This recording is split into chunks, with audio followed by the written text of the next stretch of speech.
Gavom Flyteko V080 laivelį, kuris neįsijungia. Ardomės lendam į vidų ir žiūrim, kas mus nustebins viduj.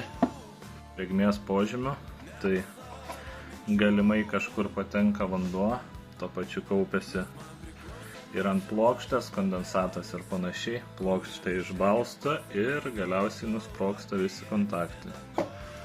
Tai einam prie pagrindinės plokštės ir žiūrim kaip kas kur, nes vandens lašiukų tikrai matos.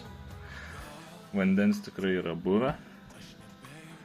Matos tiek ant plokščių, kad kažkiek apdžiūvę. Įlytas, visas perteptas, išpurkštas laku. Taigi, Flytekas V080 sutvarkytas, įsijungia, išsijungia, viskas tvarkoj. Perteptas, izoliuotas, sutvarkyti solenoidai, pertepti, kad nebūtų problemų.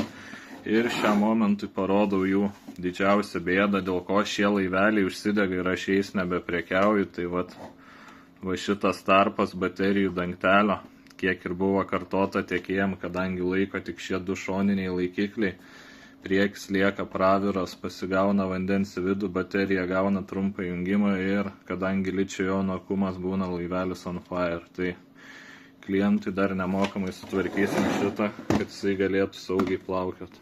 Ką domina laivelių remontai, galit kreiptis, bandysim išspręsti tiek aš, tiek kolega, remontuojame juos, tai galit rašyti žinutėm, kur tik patogu, atsakysim, padėsim.